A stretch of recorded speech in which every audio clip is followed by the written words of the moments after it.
Hey everyone, Captain Amazing here, and today we're going to do a roster review. So if you like this content, feel free to like and subscribe. So let's jump into it.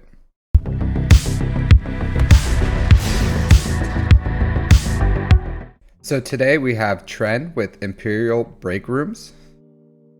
He has 6.6 million GP, 3.6 in characters, 3 million in ships, 9,000 galactic war battles, so about a little over 2 years of time played. All right, let's see what he has under the hood here. All right, so 4 GLs, JMK, pretty good. Ray, SLKRC. It looks like he keeps his GLs at R8, which is good.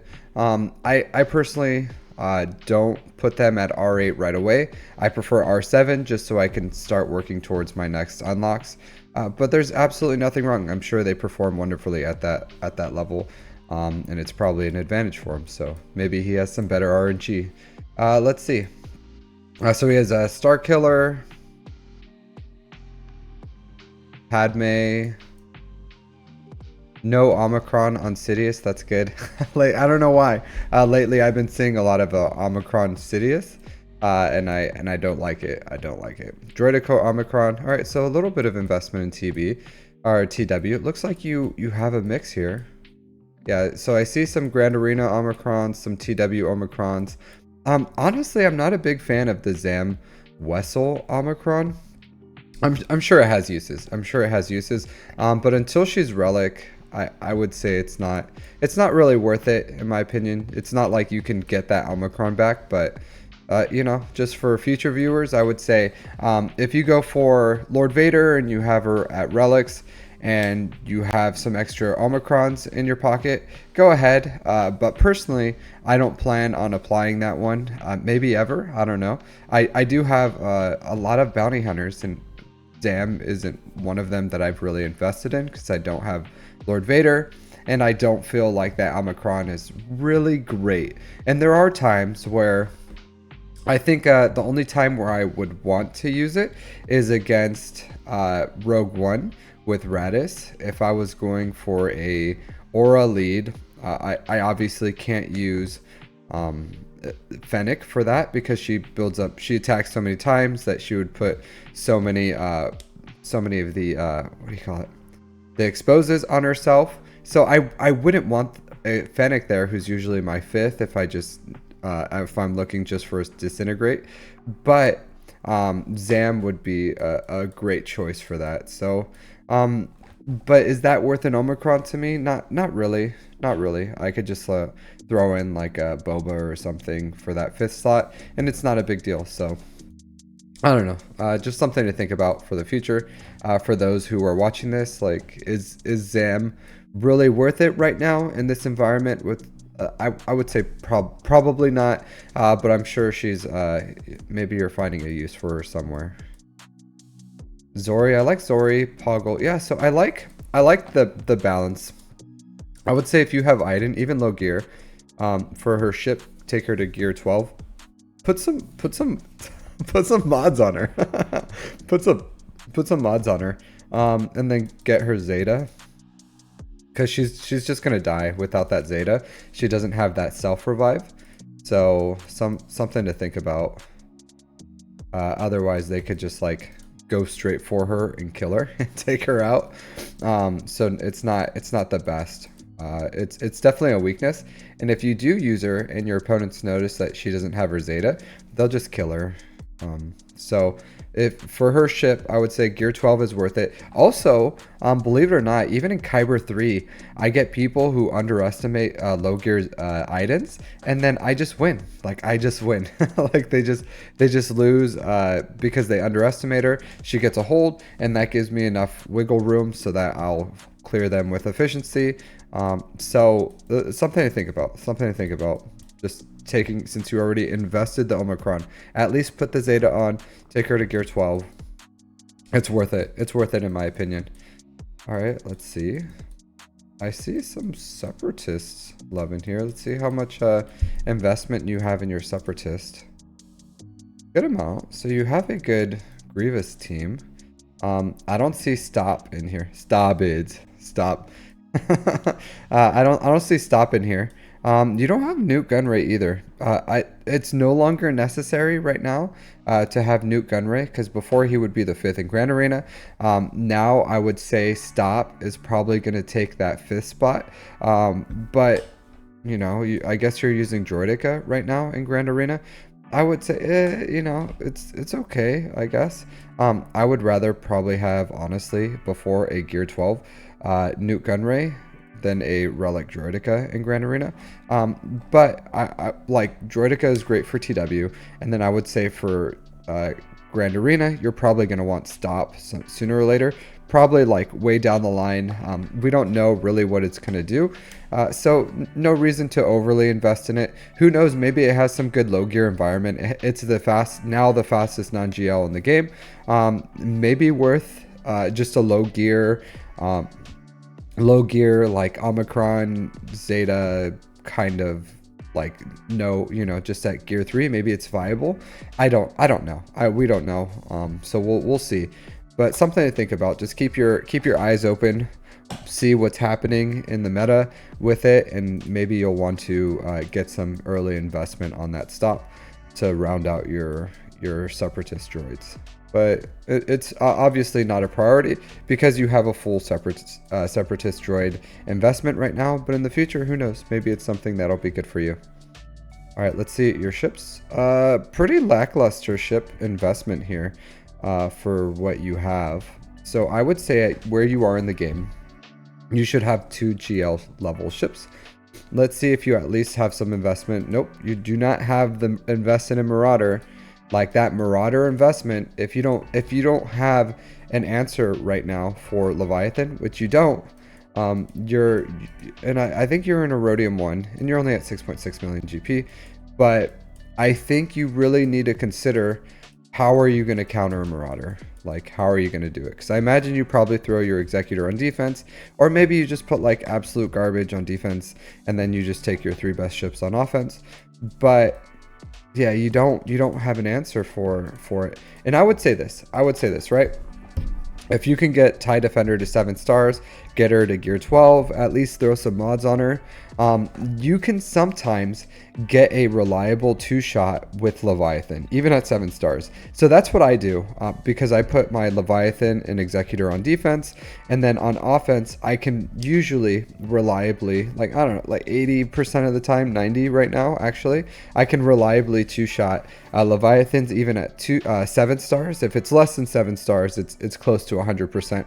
I don't have any issues there. But for the 7 stars, since it's a bit faster, has a little more the bells and whistles, I've been able to use a Chimera with TIE Defender. I do put the TIE Bomber on the starting because I don't have the size. So I go Chimera, Imperial TIE Fighter, TIE Advanced, and the TIE Bomber starting, TIE Interceptor, and the TIE Defender, and then that's how I reliably get the 2-shot. I see you don't have the TIE Interceptor, so that's annoying.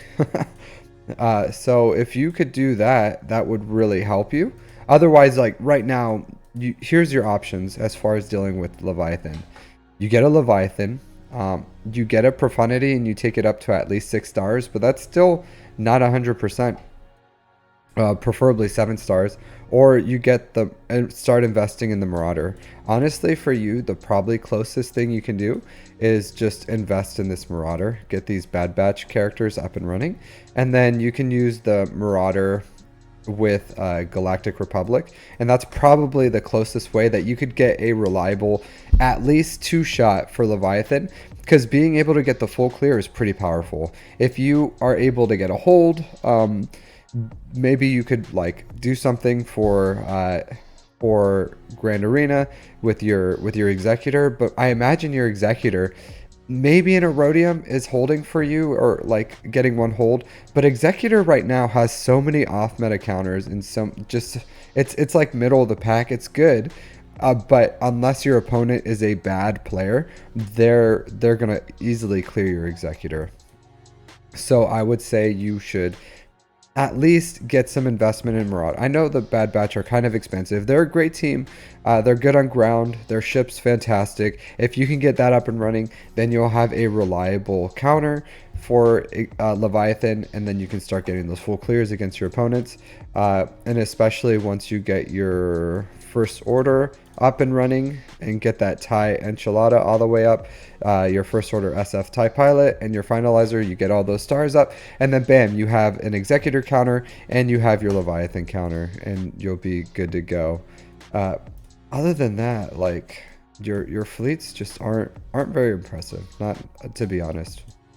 I know you're probably going to be like, oh yeah, kind of ignored fleets, or maybe you're like, oh, Executor's fine. I don't know how you feel about fleets, but I personally prefer to have a little better investment than what you have currently, and it's probably hurting you a little bit. Probably, maybe not. Maybe you're comfortable with it. I think you probably do the JMK and pray. So you probably put like JMK on your bottom front wall, and then if your enemy can't defeat your JMK, then you win, right?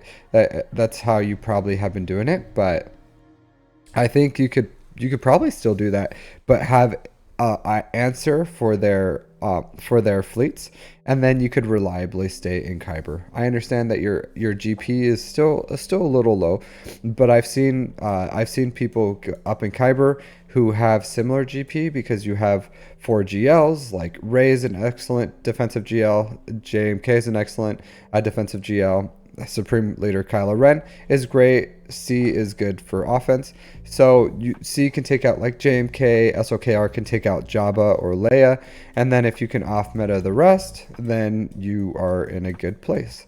So it's just how you want to play. It's how you want to play. But I would recommend, first thing you need to do, you need to find an answer for Leviathan. You need to get an answer.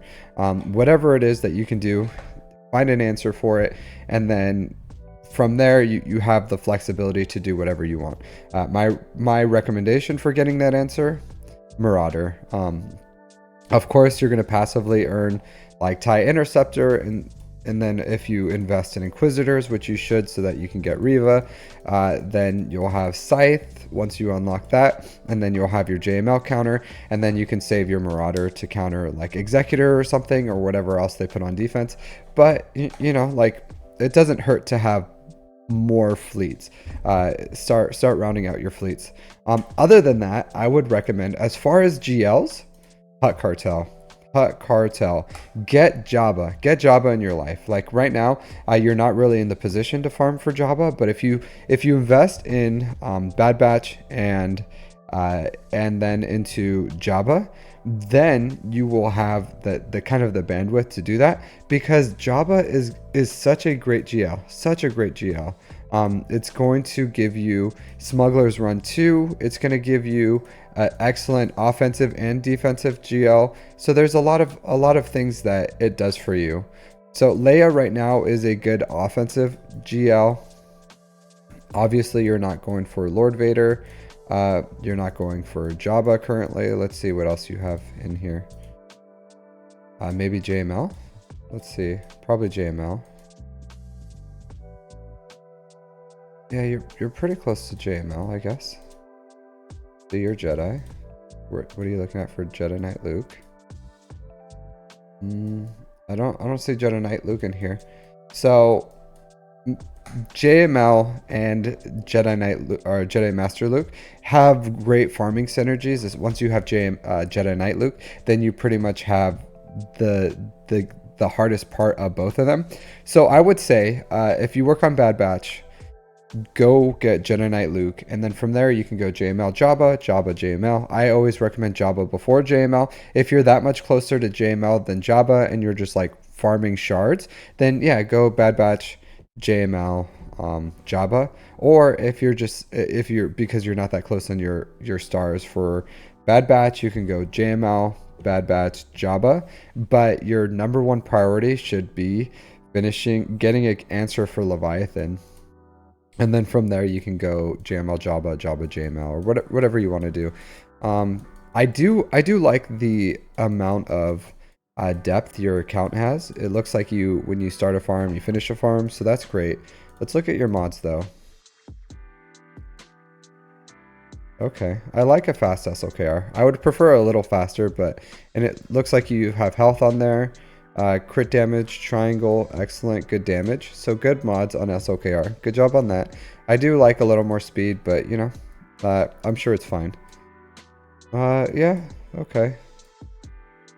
Yeah, not bad. Not bad mods on JMK. So good job on that. Let's look at Ray. I'm sure the R rates are definitely helping with the stats on here. Okay. Yeah, it kind of middle of the pack. I do like a little more health usually. But you went with mostly an offense. So, yeah, that's fine too. Like one or the other, offense or health. I'm sure it's doing fine. There's times when I would like more damage on my Ray because I went mostly health, but you know, to each their own. Okay, yeah, good mods on D. So you know how to mod. You know what you're doing with your mods. Yeah, a little slow. So your fastest non-GL is a little slow.